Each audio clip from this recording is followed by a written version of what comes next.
faded. Yeah, look at you and I don't know. Okay guys, here's Rainy from Stormbringer Magazine. I'm here with Harj and Bobby from Pain XL.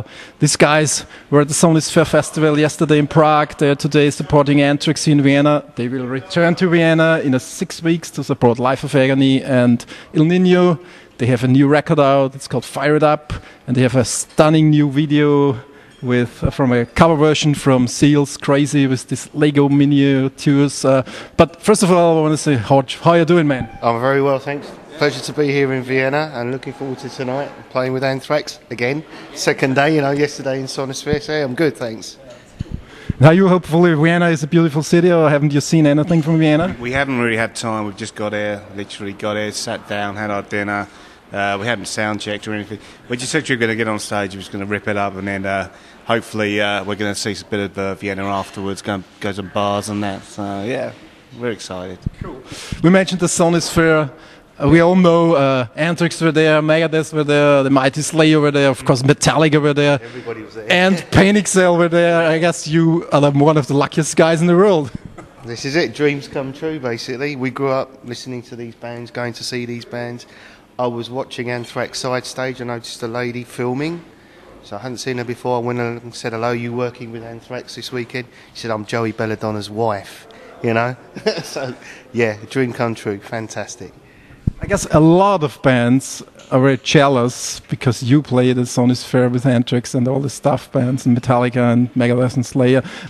Do you have such good connection or luck, or why did you get the slot at the Sonisphere in Prague? We're just very lucky. Really? No. No, we have a very good agent. We name him God. Our agent Dan got us on the bill, and he books all our gigs. He's booked all these shows, these European shows for June, and we just landed the golden egg with Sonisphere, really. To go and open up the main stage, Sonisphere, Prague. It was a great honour, and like Harj said, it's a dream come true. Having all those bands, great bands. We've got to watch all of the bands basically, apart from Metallica side stage. We were watching Anthrax side stage yesterday, and right beside us was Corey Taylor from Stone Sour, Slipknot, and all three of us just grouped up singing "I Am the Law." Got it on video. We're going to post it on YouTube, and it's just fantastic. Corey Taylor's a big, massive Anthrax fan, so are we. So it was good to be standing there and just watching Anthrax and just having a great time. We've never played in Prague before. Luke told me 20,000 people in front of the stage. Just went straight out, started playing. It was like we'd played there before. Everyone was getting into it. We were sound checking, and literally as we finished sound checking, the gates opened, and suddenly this swarm of kids just fucking came running at us, and to get to the front, and we were like, and it was like, yeah, brilliant, amazing show. Now you're playing today as support of Anthrax. You will return to Vienna on August 7th to play with Life of Agony in India. Yeah, merch guy. No problem, we can cut it. That's within 6 weeks you played 2 times at the same venue in Vienna. Don't you think it may be a little bit too much, or is it right now with Pain XL so that you say, we need any show we can get at the mainland from Europe, so we will play with any band who want to play with us? Yeah. Bobby's just mentioned God. We do what God tells us to do. God tells us to go to Prague, we go to Prague. We just work for God, our agent. So we wouldn't argue with him. He books the shows, we just go and make the most of them, basically. Yeah, never turn down a show. We'll go. Doesn't matter if we play here 6 weeks before. Maybe different people will come and watch the next show. We don't know. So different fans. It's just a case simply for us at the moment. We're going to be spending a lot more time focusing on Europe. And Austria, we played here. This will be our 3rd or 4th time we played Austria. Each time we play Austria, we get a great reaction. You guys over here just rip it up. You know how to have a good time. So we're more than happy to come and play Austria 2 times in 6 weeks. We'd do it 3 or 4 times in 6 weeks if we could. Let's talk about Crazy. First of all, who came up with the idea to do a cover version of this massive Seal hit? Was it you? It was me, yeah. We've been thinking of covers for a while, and Crazy was the first one that literally everyone went, yes. I played it to the guys, and straight away everyone was on board. And we spent a couple of weeks, and we came up with what is now the finished version of Crazy. And we were in the studio within like a month of deciding on it. And yeah, it turned out great. You know, everyone seems to love it. You know, goes down well at the shows and that. And it's a song we now end our sets on because it's one of those songs that you kind of know what it is, but and you look at people's faces in the crowd, they don't know exactly what it is. But when the chorus comes in, everyone's like, and you can see people jumping up and down, and it's just a good fun song. Yeah. Besides the song, I guess the video will gain a lot of interest because you did with this Lego Mini people. You did the whole crowd is there, the whole stage is there. You did drums with Lego and stuff like that. Who came up with the idea? And did you can you sell that, or is it just you went sit at home and put it together? It was all my idea. No, it's a drummer's idea over there. Rob Hicks, our drummer. He came up with the whole idea, the concept. I don't know if he's allowed to sell the characters, but he's been making them. People have been ordering them, but I don't know. We're not going to sell millions, you know.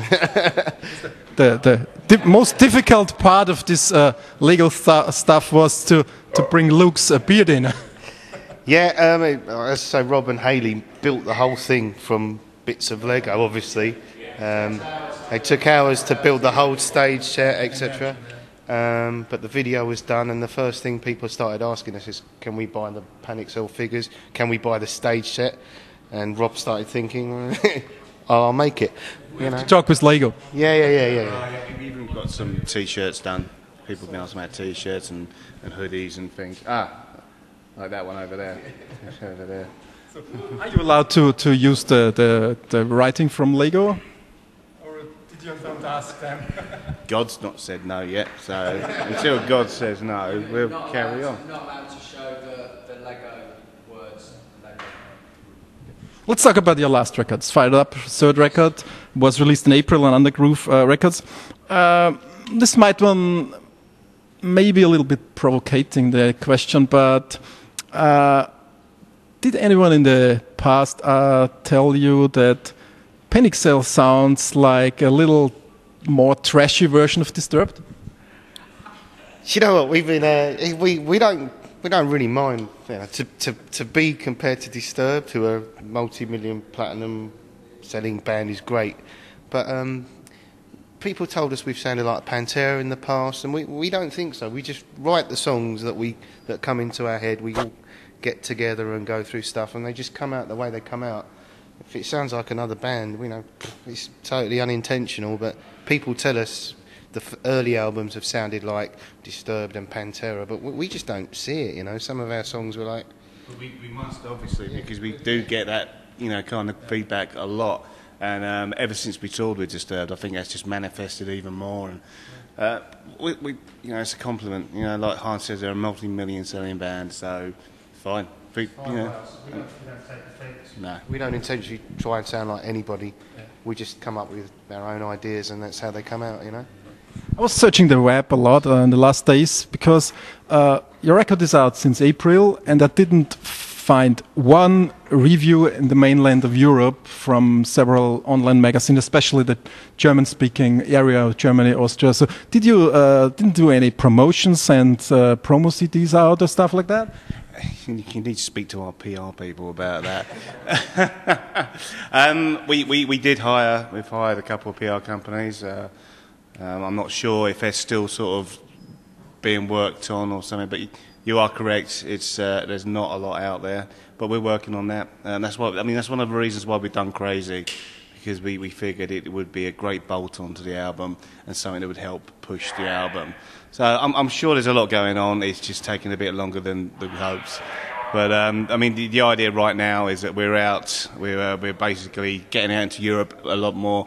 Germany, Austria, definitely, and I think come the next month or so, you should see a lot more about us on the net and PR and that. The wild thing is, I also checked the website of your records company, Undergroove Records. You don't even list it there as a band, nothing. I really like this guy. He kind of hit the nail on the head. Yeah, we're frustrated, but what can you do? The label's our label, and you've hit the nail on the head. They're not really pushing us as a product or the crazy thing, but it's frustrating. But all we can do as a band is go out and play. They handle the business side of things. We can push them to do it, but what can we do? We just come here and play, basically. There was no mention about Sonosphere, was there? Anything? We can only say to the crowd who's watching this, watch Pain Excel, hear the album. It's really a great album. Guys, thank you very much for your time, and looking forward for the show. Thank you very much. Thank you very much.